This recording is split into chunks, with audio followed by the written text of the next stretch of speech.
नेता बनाने के लिए, और ऐसा नेता बनाने के लिए जो ना राजद से डरेगा, ना मोदी से डरेगा, ना नीतीश से डरेगा, बल्कि वो सिर्फ अल्लाह से डरने वाला होगा। भारत की आजादी में उनका एक आदमी नहीं मरा, एक भी नहीं मरा।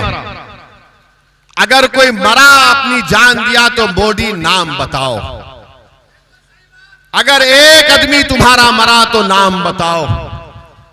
मैं तुमको बिहार में जिन हमारे बुजुर्गों ने जंग आजादी में हिस्सा लिया, सुनो भाजपा आरएसएस वालों, मैं तुमको नाम सुनाता हूं।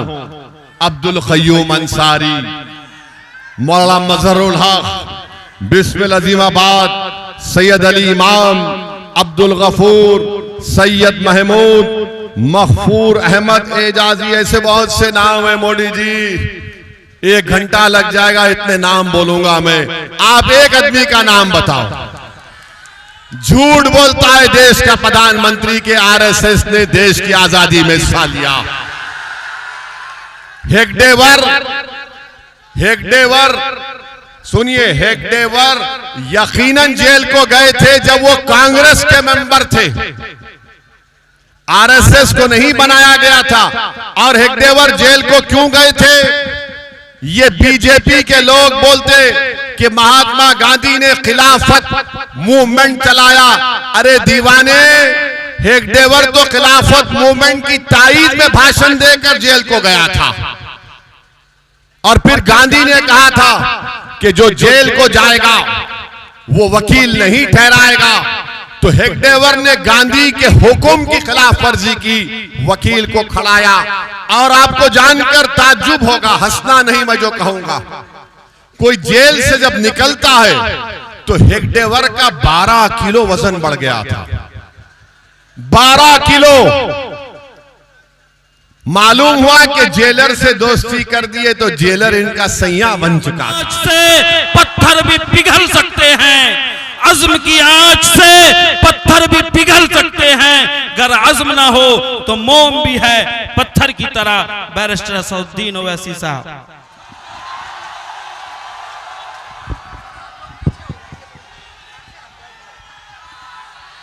बिस्मिल्लाहिर्रहमानिर्रहीम।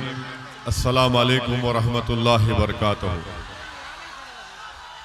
मौज़िज़ हाज़रीन इकराम, बुजुर्गान कौम और मिल्लत, मेरे गयूर नौजवान साथियों, शे नशीन पर तशरीफ़ फरमा मोहतरम जनाब अख्तरुल ईमान साहब, सदर बिहार मजलिस इत्तेहादुल मुस्लिमीन व रुकन असम्बली, जनाब माजिद हुसैन साहब रुकन असम्बली हैदराबाद, जनाब वारिस पठान साहब, जनाब आदिल हसन साहब, जनाब जलाल साहब, जनाब वक़ार सिद्दीकी साहब, राशिद जलील साहब, जनाब फैसल साहब और तमाम मेरी जमात के रुफ़क़ा व मोअज़्ज़ीन,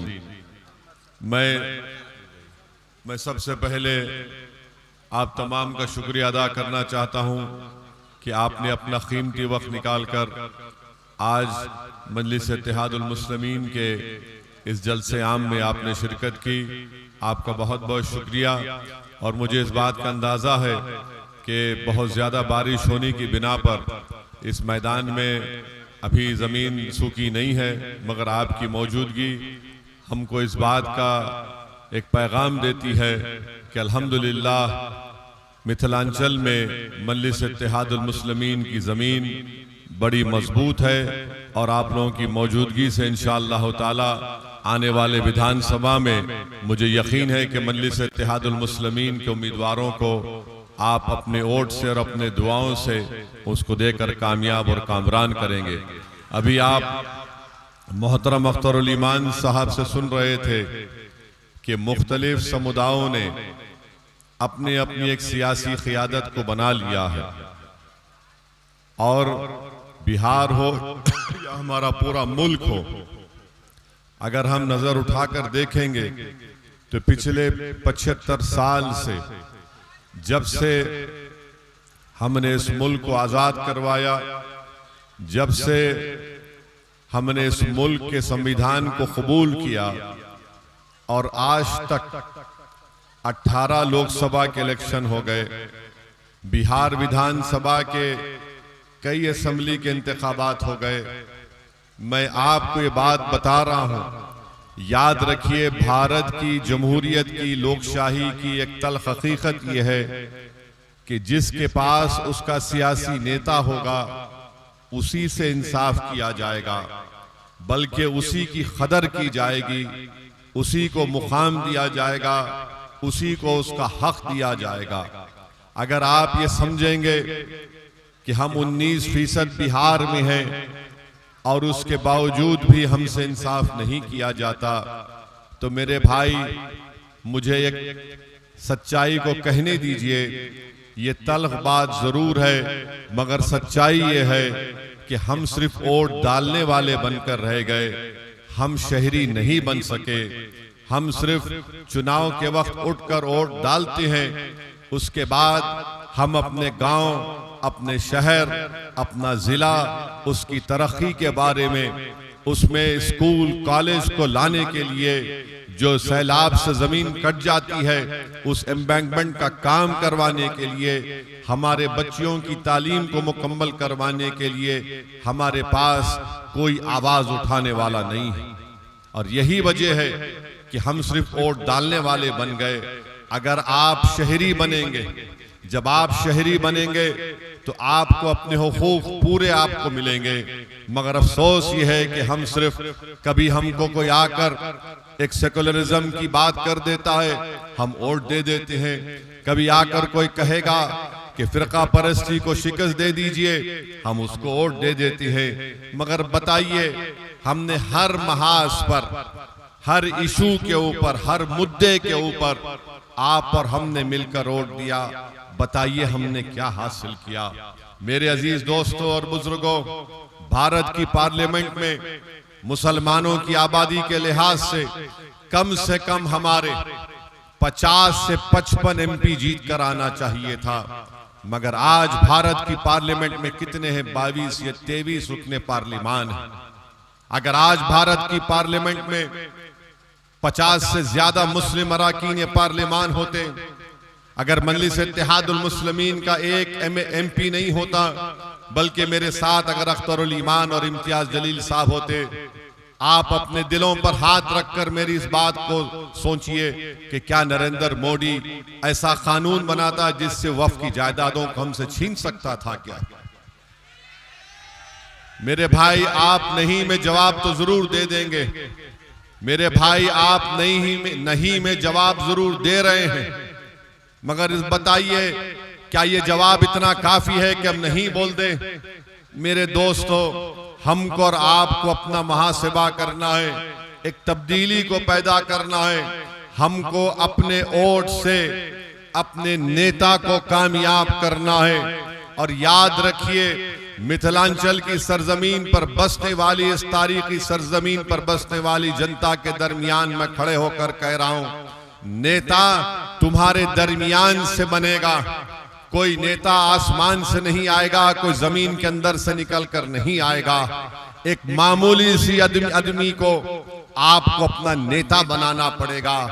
देखो, यादवों का नेता है, हर समाज का, ठाकुरों का, ब्राह्मण भाइयों का नेता है, भूमियारों का नेता है, EBC का नेता है, पसमानदा तबकात का नेता है, मांझी का नेता है, पासवान का नेता है, अरे सबका नेता है।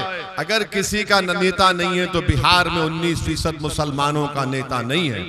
ये सच्चाई है, इसको आपको कबूल करना पड़ेगा। और अगर कोई ये दिमाग में अपनी बात डालकर सोचता है, अरे भाई ये ओवैसी क्या कह रहा है, कैसा हम अपना नेता बनाएंगे? अरे जैसा उन्होंने बनाया वैसा आपको बनाना है। हम भी उन्हीं की तरह इंसान हैं, मगर हम में और उनमें फर्क यह है कि वो अपने नेता को बनाने के लिए, अपनी सियासी लीडरशिप को बनाने के लिए एक हो जाते हैं और एक होकर अपना वोट पूरा उस नेता की कामयाबी के लिए इस्तेमाल करते हैं। और हमारा मामला यह है कि जैसा मजलिस उम्मीदवार खड़ा करेगी तो हम हमारे ताल्लुक से बोलना शुरू कर देंगे, अरे ये हैदराबाद से आया है। हाँ, मैं हैदराबाद से आया हूं, कोई चांद से नहीं आया हूं। और जब आ गया हूं तो कोई माइका लाल मुझे बिहार से नहीं बाहर भिजा सकता।